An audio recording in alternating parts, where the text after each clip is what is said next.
There is one question dominating every tech discussion right now, and the question is, will AI replace software engineers in next 5 to 10 years? And this is a very interesting question, and even I want to know the answer.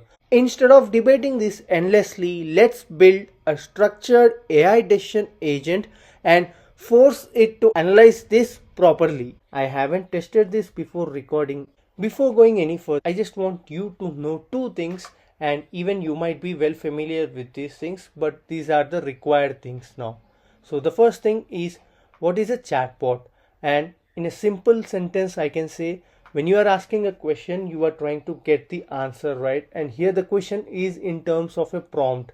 So whenever you are trying to interact with these AI tools, you will be providing a prompt and you will be receiving the answer, that is a response. So we generally do like a chatting kind of experience we'll be having here. So that is called a chatbot. And the next thing is, what is an agent? This is what we are trying to do in this particular video, and let's try to go ahead and try explore what an agent does.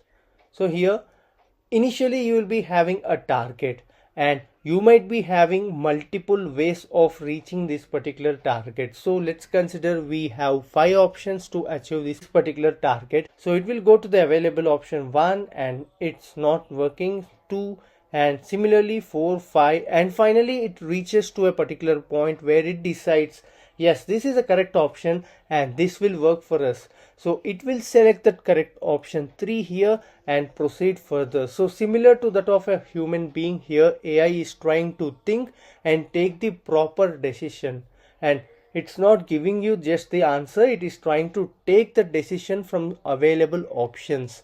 So this is what it makes a difference between a chatbot and an agent. In simple, we can say like a chatbot just answers your question, but an agent works towards the goal. And I hope you got a very good intro for chatbot and agent here. And one more thing, we are not building a new AI model here. We are designing an agent-like behavior inside Claude. So now let's move to the Claude and try to start our experiment. So in our previous video, I have signed up for this particular tool Claude, and let's try to ask the question now. And now that I have pasted my prompt here, and if you carefully observe, this is not just a prompt. We have clearly provided the objective and also the consider below. And what exactly it needs to do is it needs to answer the question considering the below specified points. So again, we are not exactly giving the free hand to the AI here. We are trying to provide these considerations and asking it to think through these particular things and provide me the best answer now. So the first thing is automation capability. What an automation can do. You want to answer the question like, will AI replace human in terms of a job? What is the capability of the automation? That is the first thing you need to know. The second thing is economic incentives. What are the benefits and how much cost it would save me? So these are the things that are considered in this particular second point. And the third one, skill evolution, means like continuously updating and adapting to the new changes. And the fourth option is analyzing the changes that happened by referring to the past history. And the fifth option is risk versus augmentation, and you need to also properly assess the risk when you are trying to replace the human with the AI. So I am considering these 5 points now, and you can add further few more points and try to analyze in a much better way possible. So now let's try to give this particular prompt, and even I am waiting what the response would be. So here, now that our tool started thinking here and it is providing us the data, I'll analyze this system across multiple dimensions.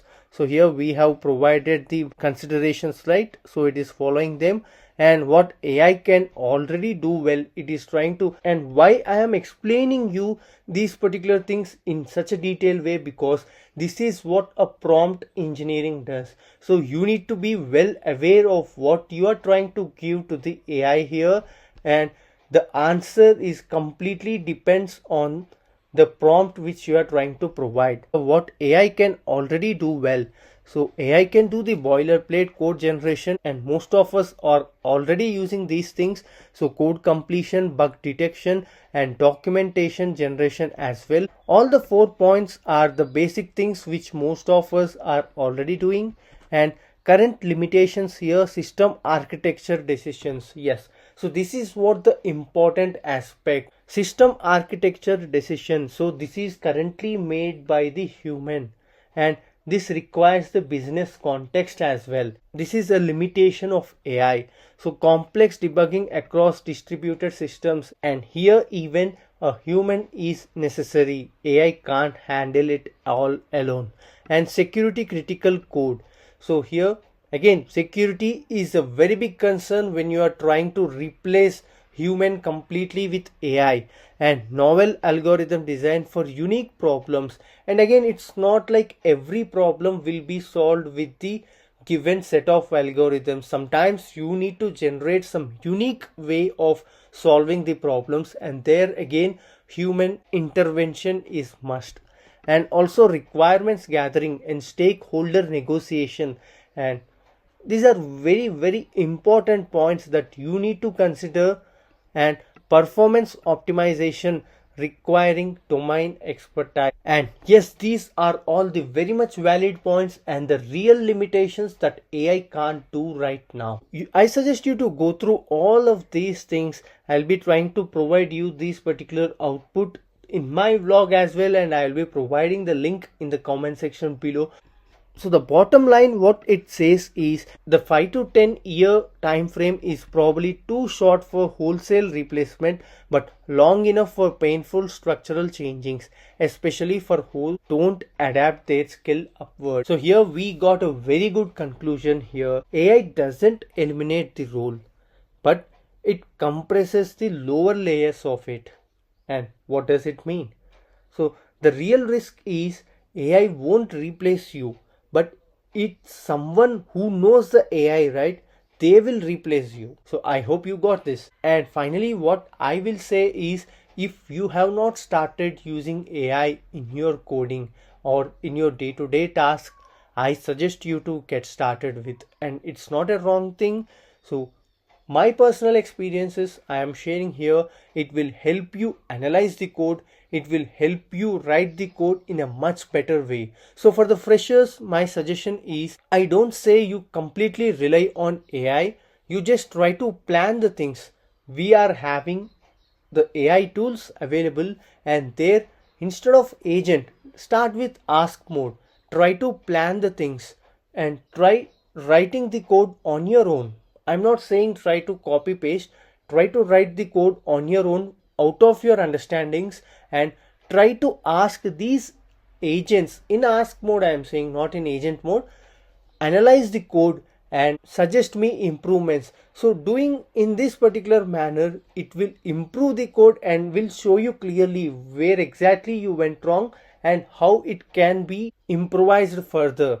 So in this way you can improve your knowledge and also make use of AI. So we have almost reached to the end of the video, and I hope you found this video interesting. And if you like this video, do like, share and subscribe to our channel for more interesting content.